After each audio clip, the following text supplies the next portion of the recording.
காதலும் சில கேள்விகளும். உணர்வுகளை புரிந்து கொள்ளுதல் கேள்வி 3. ஒரு நல்ல காதல் உறவு அலுப்பு கொடுக்குமா? இணையர் இனிமையானவராகவும், புரிதல் நிறைந்தவராகவும், மதிப்பு அளிப்பவராகவும், தம்பதியர் பரஸ்பர காதல் கொண்டிருக்கும் சூழலிலும் ஏதோ ஒன்று இல்லாதது போன்ற உணர்வு ஏன் ஏற்படுகிறது? இந்த இருவருக்குள்ளும் தூரம் வருவதை போன்ற உணர்வு தோன்ற காரணம் என்ன? பல உறவுகளிலும் இதுதான் நிலையா? உறவு முறிக்க இது காரணமாக முடியுமா? இது ரொம்ப ஒரு முக்கியமான கேள்வியை பார்க்குறேன். இதுக்கான விடை என்னன்னு பார்க்கலாம்.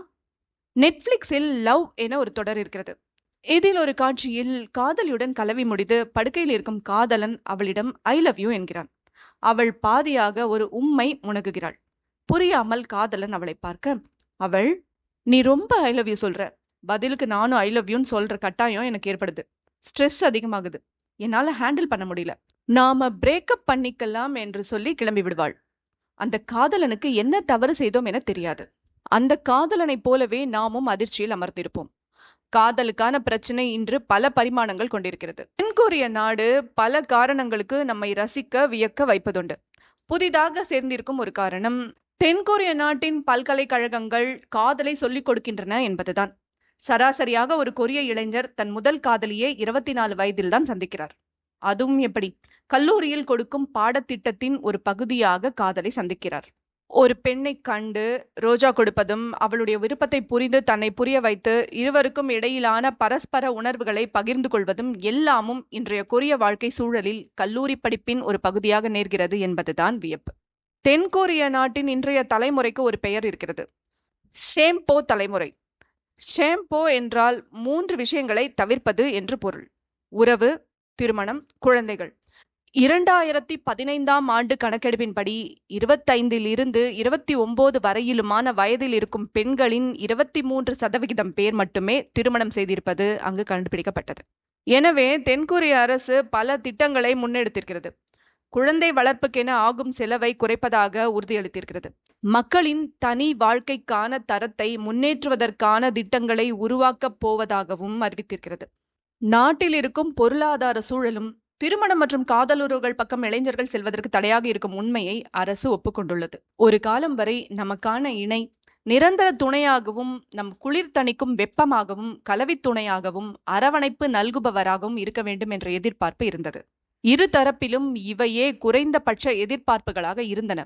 மேலும் காதலுறவுக்கான வடிவமும் திருமண உறவுக்கான வடிவமும் ஒன்றாக மட்டுமே இருந்தன. பிறகு காலம் மாறுகிறது. பொது சூழல்கள் உருவாகின்றன. கூட்டு குடும்பங்கள் அணு குடும்பங்களாக உடைகின்றன. குடும்பத்தை சேர்ந்த இருவரும் வேலைக்கு போகும் வாய்ப்புகள் உருவாகின்றன. அதற்கும் பின் இரு தரப்புக்குமான உலகங்கள் இருவேறாக உருவாக்கி கொள்ளும் சூழலும் வாய்ப்பும் உருவாகிறது. அந்நிய மூலதனத்துடன் அந்நிய பண்பாடுகள் வருகின்றன. தொழில்நுட்ப வெளி பெரும் சாத்தியங்களை கொடுக்கிறது. நுகர்வு கலாச்சாரம் தலை தூக்குகிறது. காதல் உறவுகளில் பல விதங்கள் தோன்றுகின்றன. குடும்ப பாணிகளும் மாற்றங்களுக்கு உள்ளாகின்றன. இந்த இடத்தில் காதலும் பல சாத்தியங்களையும், பல புதைகுழிகளையும், பல மாற்றங்களையும் உட்செறிந்து வேறொரு வடிவத்தை பூணுகிறது. அலுவலக வேலைக்கான நேர்காணலுக்கு செல்லும் பெண்ணை HR கேட்கும் கேள்விகளில், உங்களுக்கு கல்யாணம் ஆச்சா? கல்யாணம் ஆகி எத்தனை வருஷம் ஆச்சு? கல்யாணம் ஆகலைன்னா யாரையாவது லவ் பண்றீங்களா? குழந்தை பெத்துக்க பிளான் பண்ணியிருக்கீங்களா? வெளியூர் அல்லது வெளிநாட்டுக்கு போய் வேலை பார்க்க முடியுமா என்ற கேள்விகள் இடம்பெறுகின்றன.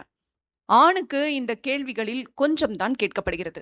ஏனெனில் திருமணமாகி இருந்தாலும் ஆகியிருக்காவிட்டாலும் ஆணின் பேச்சு குடும்பத்தில் செல்லுபடியாகிவிடும் என்பது நிறுவனத்துக்கு தெரியும்.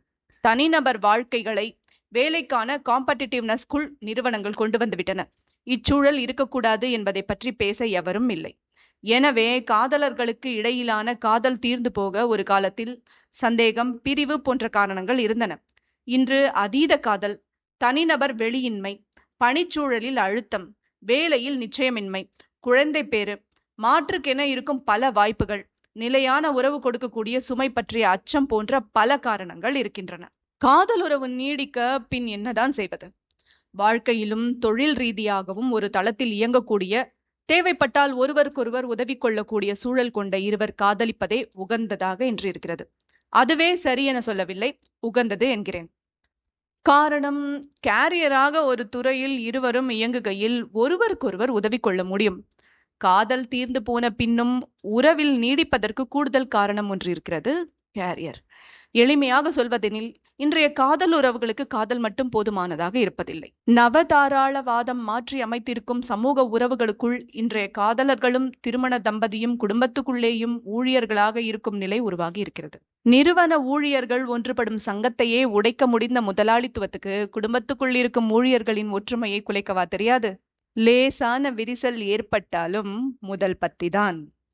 காதலுக்கான மற்றொரு கேள்வியுடனும் அதற்கான பதிலுடனும் அடுத்த பதிவில் சந்திக்கலாம். நன்றி.